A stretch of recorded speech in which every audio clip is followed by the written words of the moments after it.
So the last point he said was that the Eibishter says, who revealed? The Gemara says that Hashem said, when the Yidden said Nasa before Nishma, Hashem said, who revealed to my Mi Gila Labanai Raz Zeh, who revealed to my children this secret that Malachi Ashar is Mishtamshem by, that the ministering angels serve with it, by it. And what's that secret? It's Nasa before Nishma. Now the Diuk, the Zohar explains on with respect to the Malachim, it's only that not simply that they're obedient and then they hear, but the pasuk the Gemara brings describing the avodah with Malachim is Oiseh Dvarei Lishmaya Bokar Dvarei. And the Zohar explains Oiseh Dvarei means they make his word and then they come to hear it. So to Eden, they make the Eibishter's word, the words of the Seres Adibus. You have to understand how that is possible, that Eden Poel affect the whole revelation of Matan Torah. He doesn't say we compose the word, but he says we reveal the word. But how do we do that? So base. The Hovin Zeh Yeshlatchim Tchila, to understand this, you have to preface the whole Matan Torah, the giving of the Ten Commandments. The Pasuk describes Hashem descended with a great tumult on Mount Sinai, Kelis of Rokim, sounds, thunder, the Lechaira, and lightning, the Lechaira Yerev HaSeres HaDibros, HaYerev HaSeres HaDibros, in Dvarim, Shutim, the majority of the Ten Commandments are simple matters. Even the rationale would obligate them. They are necessary for a functioning society. Why did it have to be this great tumult that accompany the giving of these commandments when they're simple matters? Kailos of rokim, sounds, lightning, and so on. The second question is, in general, what's the whole novelty of the giving of the Torah? Before the Torah was given, the forefathers kept the entire Torah. As it says in Gemara and the Mishnah, Avram observed the Torah before it was given. How did he was able to do that? Rabbi explains, he learned the whole Torah because Torah precedes creation. And as a prophet, he saw it. But he certainly taught Yitzchak his son. Yitzchak remembered the Yaakov, and the Yaakov obviously taught Yitzchak taught Yaakov and his children, his grandchildren. As it says in the Gemara there, Taka, that Avram was an elder and sat and learned in yeshiva. And the same is true, says the Gemara, so back to Avram, he began it all. He didn't just teach them, but he also bequeathed them the fulfillment of the Torah. So there was no news, and it was all learned and observed. What's the chiddush? It was, again, Torah was known and observed. When you made the answer is explained elsewhere. Matan Torah nit nach akoyach lahamshich velifel kedush bedvarim agashmim shebehem mekayim mitzvahs. What's the koyach of Matan Torah? What's the chiddush? That here we have the ability to draw kedusha into physical matters with which we do the mitzvahs, and this could not and was not done before the Torah was given. Didn't we just say that he kept the mitzvahs? Answer. Even though they fulfilled mitzvahs, the forefathers, and moreover, with physical matters. Avram's avodah in hospitality, he afforded physical hospitality. And the Torah itself, the written law relates in much greater detail in the oral law. Yitzchak also was a physical observance. In the digging of the wells, and likewise the avodah of Yaakov in the sticks, by which he multiplied greatly the inferior sheep of Lavan. So these are all physical dakshakos. This is all physical, literal. For the verse never leaves its simple meaning. So this is what happened. Still, it's not the same at all. Because there, Aveda V'Gashmi is Polo Kol Amshach is Rak Baruchnias. The physical acts are more symbolic. The actual revelation of godliness was only on a spiritual plane. They didn't affect a change of status in the physical world, that the physical world should become sanctified, elevated, refined. That they did not do. So the physical actions, as Chassidus brings, the sticks, for example, that Yaakov peeled, which was the Avodah of Tefillin, he was literally making straps, revealing the windings on the branches. When he finished his whole Avodah, the branches remained ordinary branches. There was no Kedusha attached to them. That's the Chiddush of Matan Torah. He goes on to say, Chiddush of Matan Torah, that's the novelty, the great accomplishment of Matan Torah. Shadikim mitzvahs, now, post Matan Torah, through doing mitzvahs, we bring holiness into the physical world, in physical matters, which we do the mitzvahs. That's not just true of mitzvahs, but even Torah.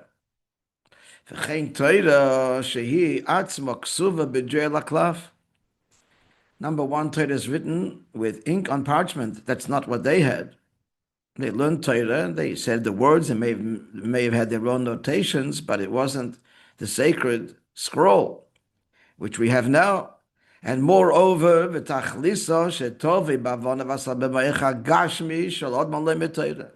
the tachlis now, since the giving of the Torah, is that the physical brain of a person should understand Torah, which seems to imply that their learning was a more instinctual level, not so intellectual as we are learning. They certainly did not have the Gemara as we have it, or even the Mishnah. They just had the teachings in a very essential level. So even by them, it wasn't Bavana Vasoga, but Meich HaGashmi as it is post giving of the Torah. And that is what we're describing now. The difference between pre-Matan Torah and post-Matan Torah is reflected or expressed rather in the following Shomra Razal. The following statement of Chazal brought in Medrash in several places, and that is Shekayt Matan Torah is a gzeira. Before Matan Torah there existed a decree. The upper should not ascend to the lower, and the lower should not ascend to the upper. Lower and upper being spiritual and physical. Matan Torah, but Lagzeira. At Matan Torah, this degree was nullified. He explains, the Chiddush Matan Torah is, as he goes on to say, this decree was not an imposed decree, it's the natural state of things. And the Chiddush of Matan Torah is, that the two should fuse, and holiness should be drawn into physical matter. That is what endured before the giving of the Torah. The lower should not ascend. And how does it now ascend? Because the upper descends to be accessible by the lower, by creation. I'm sorry, how does the upper ascend? Because the lower descends. Now, that's why it was given down here. Why on earth would it be given down here? They said to Hashem, your glory should be placed in heaven, to the heavens. Why are you giving it to mortal, fallible, sinful man? And what did he answer? Hashem told Moishe to answer, and he said, did you go down to Egypt? And so on. Torah is not intended for you, it's intended for the tachten. And therefore the Allah is, even when heaven disagrees with the ruling of the earthly court, the rule is like the earthly court, the Beis Shamat. As he says, as the Pasuk says, that friends come to listen to your voice, that is the Eibishter and the Malachim come to listen to the way Yidden learn and paskin down here. The heavenly angels who, the context there is that they ask Hashem, when's Rosh Hashanah and when is Yontef? And the Eibishter says, I don't know, we'll ask Eden, we'll come to the Bezdin. So they accompany him, the angels, they come to either the Chidush Torim at Achtoinim, the novel insights, the rulings of Eden down here in the Shamas Begufim. That's talking about the Chidush Torim. This is the Maimar Hazal I was referring to. The Malach Hashem says to the angels when they in response to when is the day of judgment, and because it's also judgment in heaven, and they're also trembling, as described at length in the Rosh Hashanah Yom Kippur prayers. It's a huge chunk of our davening is how heaven trembles Rosh Hashanah. A huge part of the repetition of the Shacharis and Musaf. So Ani vatem nelech lishmaya, Hashem says, I and you will go lishmaya psak din the Bezer Shemata, the ruling of when Rosh Hashanah will be, when Yom Tov will be. That's because even the Torah above is nimshach melimed Torah. It's a reflection and drawn in a response to the learning of Torah lamata dafka. And therefore, that's the big news. The Rash Godel, Keilus of Rokim, in a way, is over the protests of heaven. That's the big tumult. Over the protests of heaven that now we're going to be. It's no longer in heaven. Never really was, but it's only going to be Dafka Lamata, and that's only the way we will connect to Torah. So that's why it's the big tumult. It wasn't a fluid, easy transition. Because of the resistance, that's the Keilus of Rokim. But the end was there was no echo. The end was the world absorbed. That's because of the great chiddush in Matan Torah, the drawing of the above to the lower and lower to the above. So the chiddush what comes out is before Chassidus, before the Maimon, what's the big tumult? It's the drama to make it, make an impression. I mean, after all, God speaking. You don't expect that just to be a still small voice. Surely, it's going to be with great tumult and rash. That's the simple pshat. But now the answer comes out is that rash and tumult is the objection of creation, of both heaven and even earth. Really? You'll be accessible, and we will find you in the darkest places, in the most limited place. That's the Rash Godel, the Gewalt. An explanation is, this is a new appreciation of the tumult.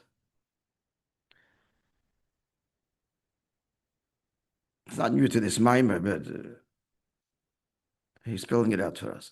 The explanation of the above is as follows. Big question. It's the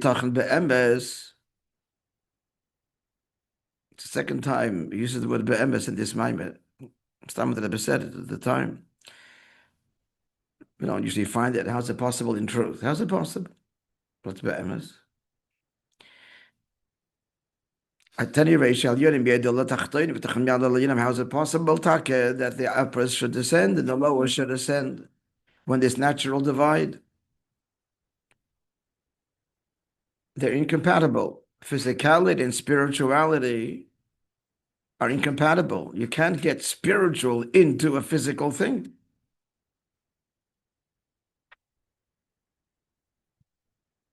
You can't put an idea into a physical box. An idea is ruchnius. It's not kedusha. It's ruchnius. An idea is our consideration of what is, but you can't put that consideration in the box because relative to the box, it's ruchnius. How much more so ruchnius you can't get into finite. Infinite and finite cannot coexist. One will have to eclipse the other. So how does it happen? Be'emes, how does it happen? That's the shaila. But the inyan is in the ksiv, kel deus havaya, God is the God of knowledges. And it doesn't mean, kipshuta, it means that he's aware of all kinds of things. He knows many knowledges. He knows first of all, what everybody is thinking. So the deus goes on creation. That's kipshuta. But even more kipshuta is apechsidis, that it goes on the Eibishter. Kel deus is the deus. So there's two deus lamaila. There are two opinions that God has put into place that are opposite. And they're both divine. There's das Tachten Malamata Lamaya, there's our view from below to above. As reality appears to us, and that is Lamata, yes, reality is here. Lamaylas ayin, nothing that we can define, we can't relate to it. That's how we say that creation is from nothing to something. We call the source nothing because it's no thing that we can possibly grasp or relate to or describe. That's das Tachten. Das Elyon milamayda lamata, but das Elyon from above to below is the opposite. It's the contrary. The reality is above. And down here, it is no reality, as if it has no significance, because it's constantly being created and has no intrinsic reality. Continuing, and that's the difference between the upper, which you're talking about, the fusion of the upper and the lower. The upper is she'etzlam das Elyon. And das Elyon, the upper perspective is that godliness is reality and creation is not true reality. And tachtonim, which is das tachten, that our world, that's reality, and godliness is beyond our reality.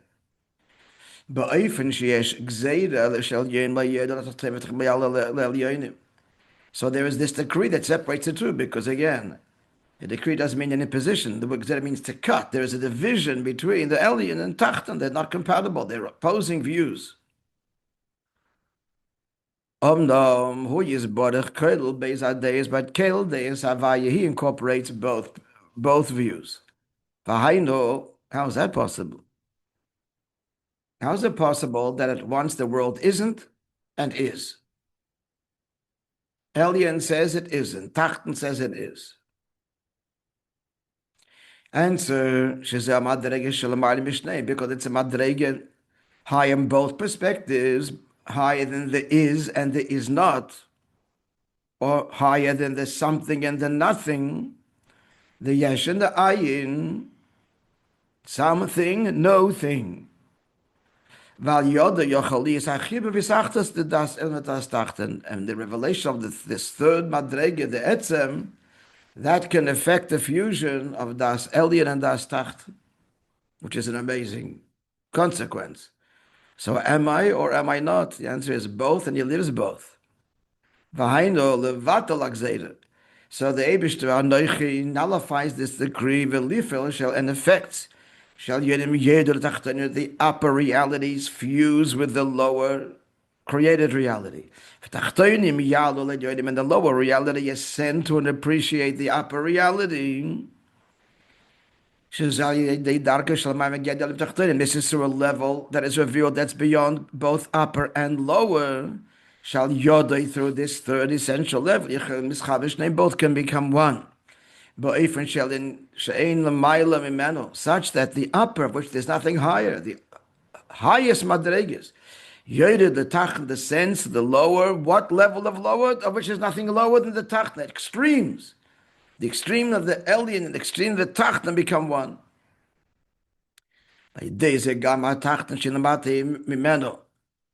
Because saying the upper, of which there's nothing higher, descends to the lower, of which there's nothing lower, that affects, as he said before, that empowers and affects that this lower, there's nothing lower. Nothing lower. That's it. Elyon, he is able to ascend through Avodah and Tshuva to the Elyon, which is nothing higher, to the greatest heights. And this fusion is conveyed in the very Aseres HaDibros. On the one hand, Shas Chalosim, but there is Anochi, Aseres HaDibros begin with I, upon which,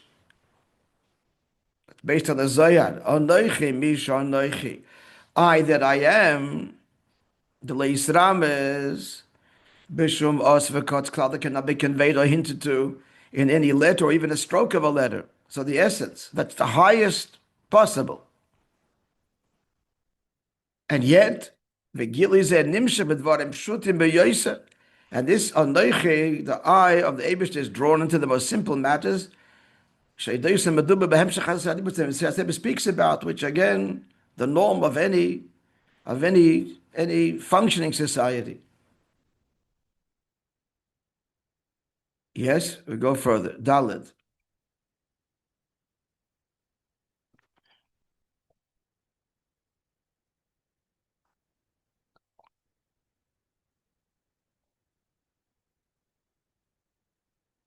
So he's saying, summary, he's saying it as Gimel to the Chiddush Matan Torah is the fusion of the upper and the lower.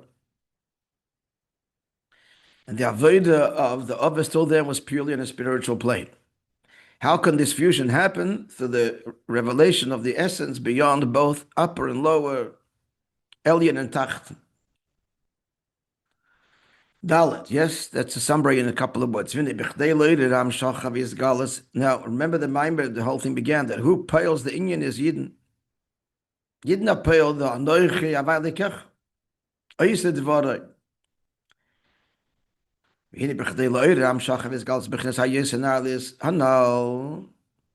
order to arouse the drawing down the revelation of this Avanoichi, it's all gotta be through the Avodah of Yidden. You do have to want this, and not just want it, you have to express this very Avodah, and Hashem says, and I will respond in kind, because at the end of the day, in the beginning of the day, in the middle of the day, it's all for you, everything. So by Yidden has to be the Inyan, Ba'ifan Sheme'ein, V'dugma is a similar kind of Avodah, of phenomena. Shezeo, and that's the meaning Shehikdimu in Icelandish. Now we're going to explain the riddle, the mystery, the Roz of prefacing Naisa Lenishma, which we said is something that surely is obvious. The Yuvan will be understood Behek the Maimer Azal Mishnah by bringing the Mishnah in Masechta Brachas that we quoted in the previous Maimer Loma called the Parashat Shmal, the Maimer of Achon Shepesach, and the Maimer of the Mashmini. Why did Chazal establish that we should say the first parsha, the Shema, before Vayim Shemoya?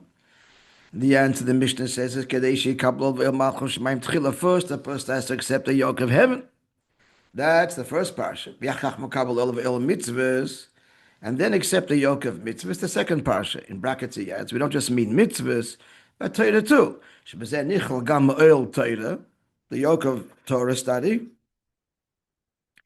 The second parsha of the Kedishma speaks not just of mitzvahs, but of the obligation to learn Torah. And this is similar to what Chazal say in the Medrash. So big show in the Parshat Vayisra. So we're ready, tell us,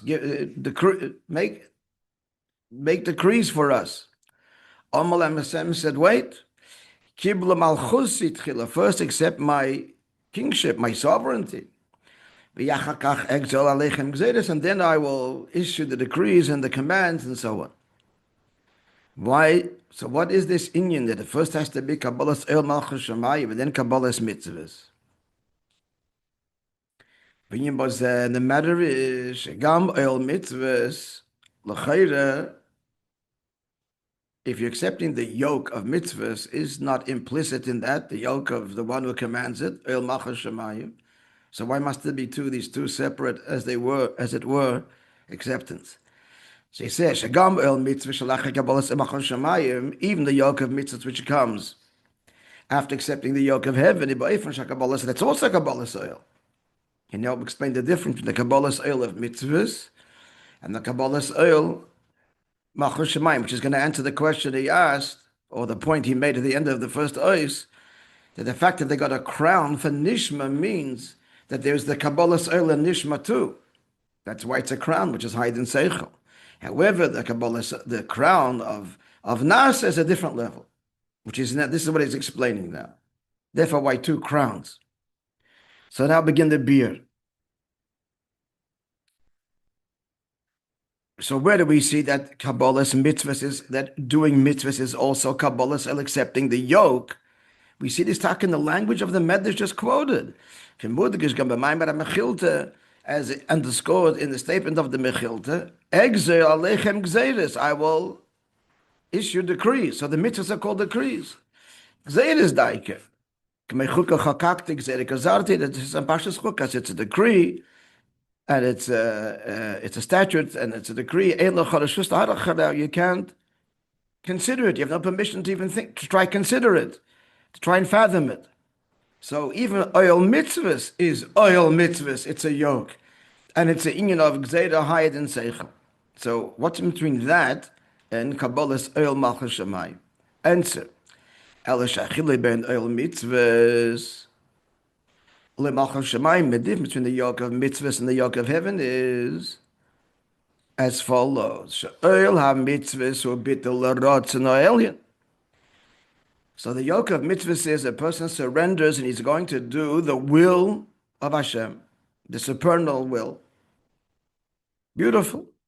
But what's v'il malchus shamayim? Hu habitul l'bal harotzen. It's not the surrender to the will of God, but to the master of the will, to God Himself.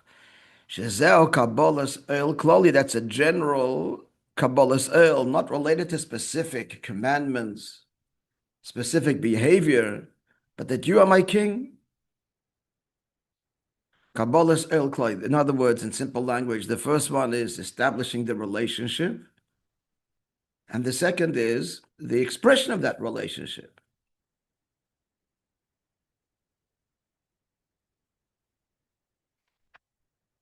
And it's possible to have, that's where marriages fail, is, God forbid, if the marriage is only based on, okay, so you're married now, so you have obligations. You have obligations that you have towards wife and children, etc. And you're committed to that. But it's possible he's committed to the obligation and not committed to her.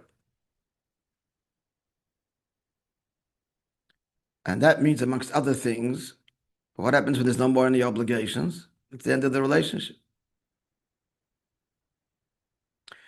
Or if the obligations become too tiresome, too burdensome. So what? Nothing left. Because there was nothing to begin with. But the foundation has to be Kabbalah Tzemach Shemayim, you. And therefore, the obligations that come along with being a husband or being a wife, etc. So if they're there, good. If they're not, it doesn't change anything. And if the obligations change, because things change, nothing changes.